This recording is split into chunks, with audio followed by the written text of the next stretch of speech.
Welcome back to our Pirkei Avot class. We are now in the second chapter, as you know. The second chapter of Pirkei Avot. We start at the beginning of the chapter, some of the incredible ideas from the family of Rabbi Yehuda HaNassi. And we're going to be talking about, first of all, we're going to begin with Rabbi Yehuda HaNassi himself. We're going to finish off what he began. Rabbi Omer we began in the Perek.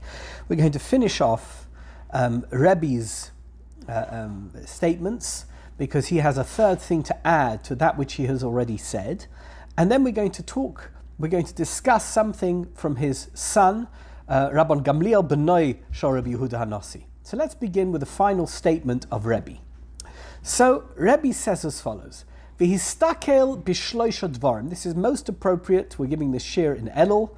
Very appropriate for us to consider and to reflect on in this period before Yom Hadin. He says it's important that you should look at three things. And if you look at those three things, histakel is a bit more than look. It means delve deeply into, really take into very deep consideration. Three things you should be thinking about. What are they? Da ma lemala mimach. So the first thing, this is a sort of heading. Remember, know, appreciate that which is above you. Now, we're not talking about physical heights. Remember the story in Parshas Noach about the Migdal Bavel, about the Tower of Babel, and they wanted to build a tower so that they could extend it to the heaven. They had a very primitive understanding of up above and down below. But we have obviously we have gone beyond that very primitive, very basic understanding of above and below. And when we say shamayim, we don't mean the sky. When we say heaven, we don't mean the heavens above us in a physical sense, in a material sense. What we mean is, of course, that there are things which are beyond our comprehension. And primary among those is God. God is lema'ala, above. That means beyond. God is something that we can know exists, even though we can't truly understand, we can't truly appreciate. But to the extent that we know that God is above us, listen to what Rebbe tells us. So he says three things. Ayin roya. So I would imagine that when Rabbi Yehuda HaNassi was writing Pirkei Avot, Mishnayis, he was not familiar with CCTV. He wasn't somebody who'd ever seen modern technology. And therefore this concept that which you do is recorded for posterity was not something he could ever have contemplated. He contemplated it from a spiritual sense. And what does that mean? Ayin roya. God is the ultimate closed-circuit television. God is the ultimate eye that can see, following you and seeing you. And it's not like George Orwell's Big Brother is watching you. No. We have a great advantage in that God is constantly beside us and with us. I spoke about it in my shir a little bit earlier on, that God accompanies us wherever we go. The advantage is that we have him in close proximity. To the extent that we might think it's a disadvantage, it means that we're never alone, and therefore there's no such thing as privacy. Right? Says Rebbe, no, that's not a disadvantage at all. That's a great advantage. Don't ever imagine that there is such a thing as behind closed doors. Yes, of course, you've got different places in your life. You've got your home, you've got your workplace, when you're in a store, when you're sitting in a bus. I remember my father used to say, and people used to shout in shul, used to get into arguments in shul. I know it's very hard to believe that people ever get into an argument, particularly in shul. And anyway, but people did occasionally, can you imagine that? People would get into an argument in shul. The window should be open, the window should be closed. The chazan's going on too long, he's not saying the words properly, the rabbi's drosha was whatever it was, they would start an argument, people start shouting at each other, take it. So people would say, in the shul, don't go crazy with him, it's not fair, he's getting upset, it's not My father used to say, does he behave like that when he's on the bus? Does he behave like that when he's in an aeroplane?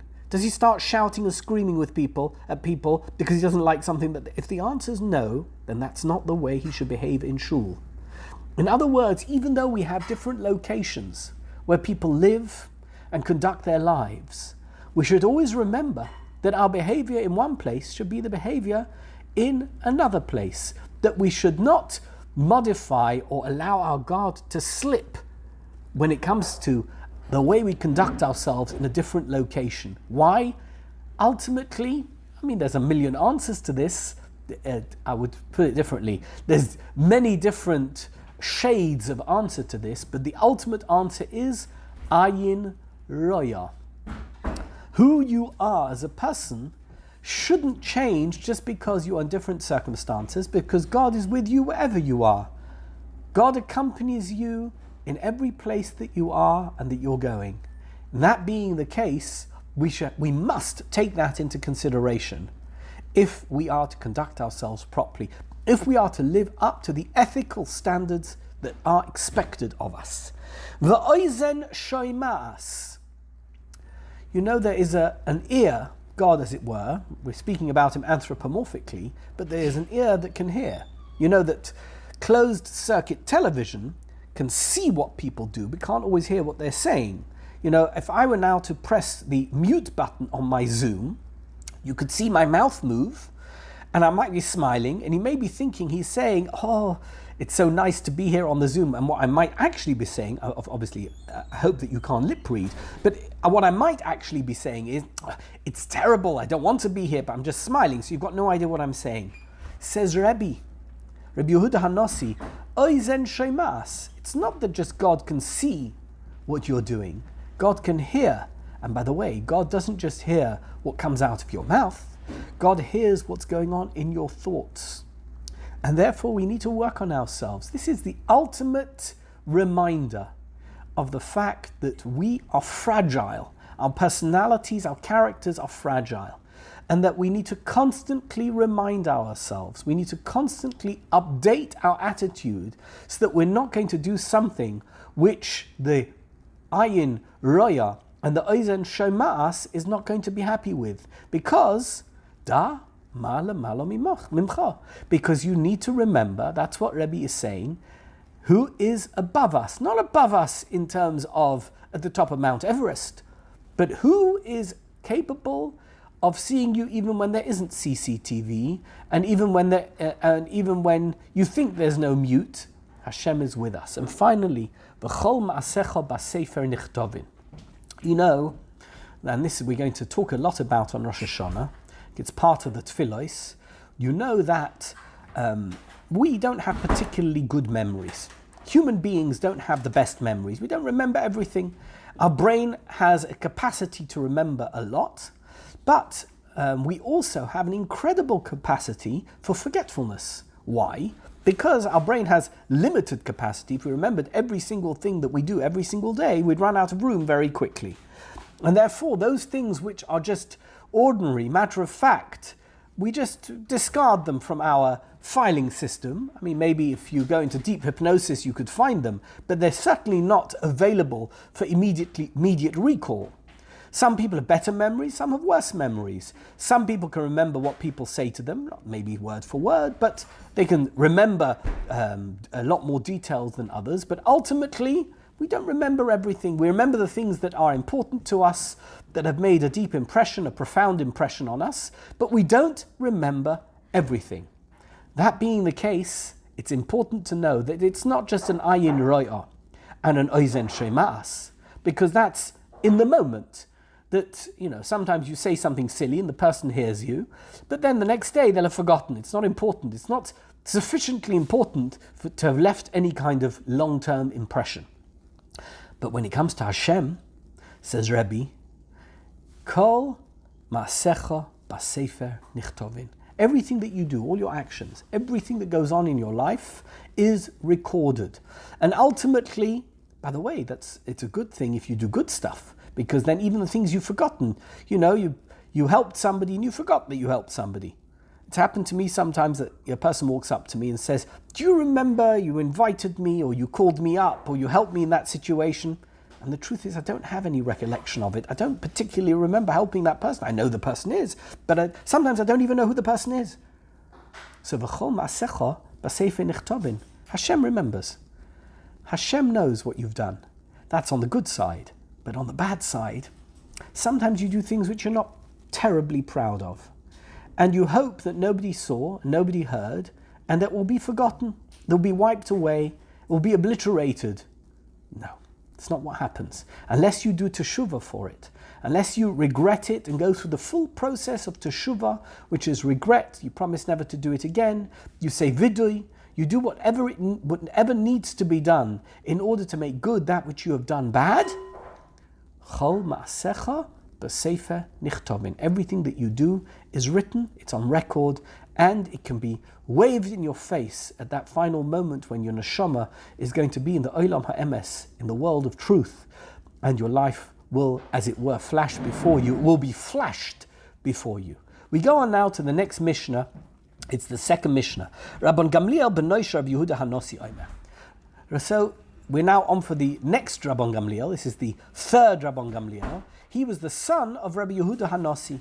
And he said as follows, Yofeh Talmud Torah im derech ERETZ. You need to understand that Torah is only valuable, it's only worthwhile, it only is meaningful if it is accompanied by derech ERETZ. What's derech ERETZ?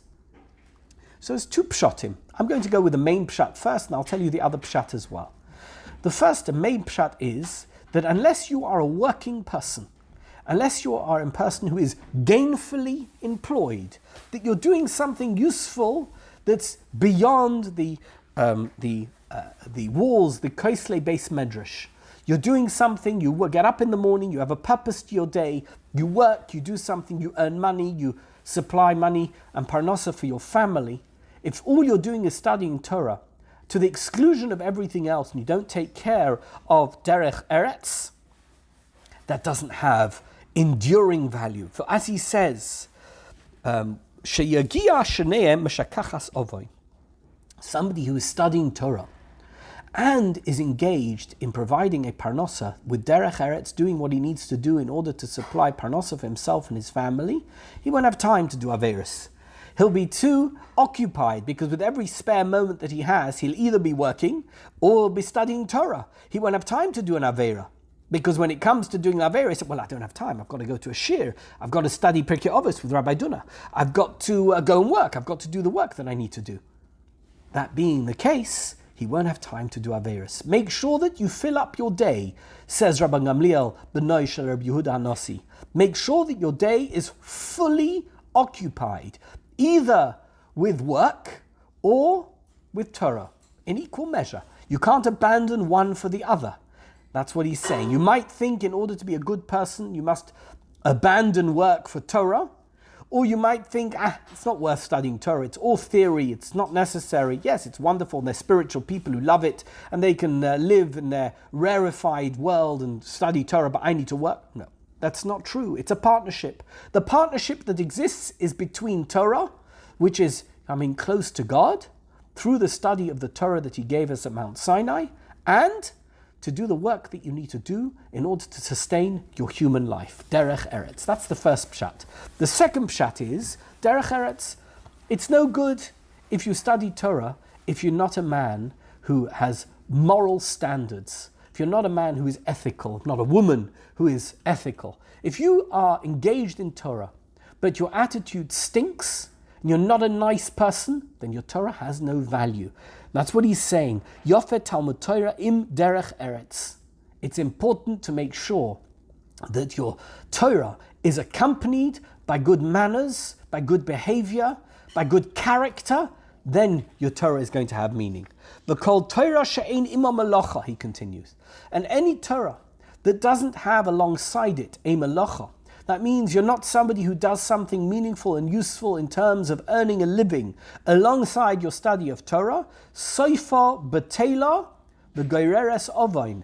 That's very powerful. If you study Torah, but you don't do anything else, you don't have anything which is gainful employment, you're not engaged in any kind of activity that can sustain you in your human life, then your Torah ultimately is going to be worthless. You become a person who lives in this theoretical world of Torah. You've been through Daf Yomi 14 times, and you've studied all the halacha, and you've studied all the Musas for him, but it doesn't have any practical application. What's the point of studying Baba Kama, Baba Metzia, and Baba Basra if you're never engaged with other people? Because that's what these three Masechtas are about. The theory is wonderful. The Lomdus is great.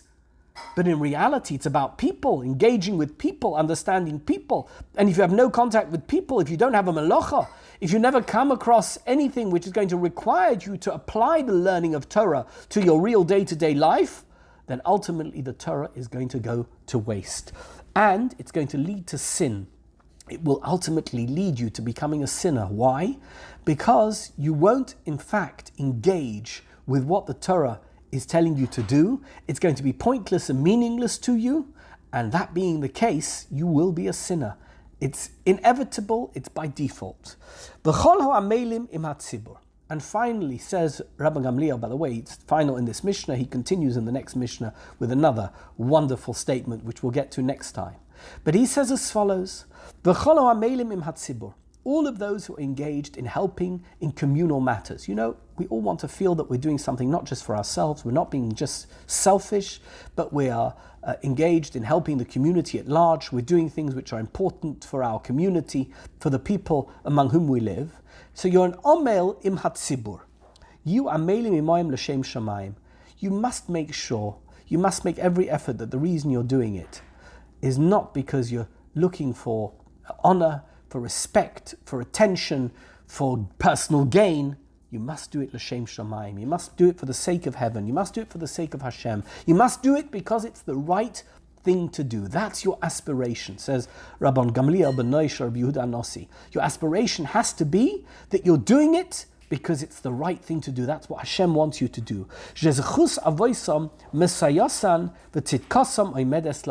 Because ultimately, you're not going to succeed because you're so great at everything that you do. It's important to remember. Take yourself down a notch or two. What does that mean? That we think that somehow our involvement in communal or public matters, and when we contribute to public matters, the reason why that is successful, whatever we do succeeds, is because we're so fantastic and we're so great at what we do. We're professionals, we have a lot of experience and knowledge and education, etc., etc., and that's why we're successful. Says Rabbi Gamliel ben Noish, Rabbi Yehuda HaNassi, no, that's not the case at all.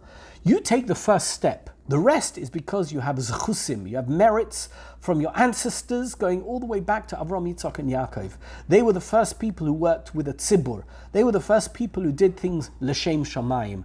And you doing it l'shem shamayim, you fit into that same groove, and God will give you an extra lift, will enable you to succeed in your communal work because you have the zechusim of your forebears, of your forefathers, of your ancestors.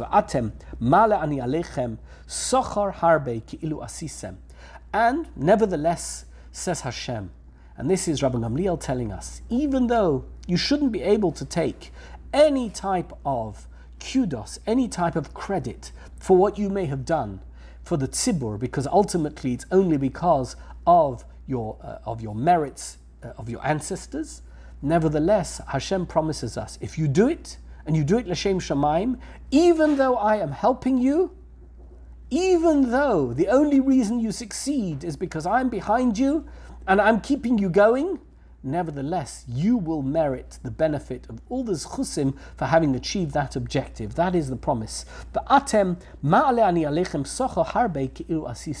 I will give you much reward as if you did it yourself, as if you did it without my help. So that's a wonderful promise, a wonderful havtocha from Hashem, that get yourself involved in communal matters. Do it l'shem shamayim. Know that the only reason that if you succeed, you're successful, is because you have fathers and grandfathers and ancestors before you who have given you those zechusim. But you should know that if you've gone through that process, God will benefit you with reward, as if you did it on your own steam. That's an amazing havtocha, and it's with that havtocha that we'll end today. Thank you.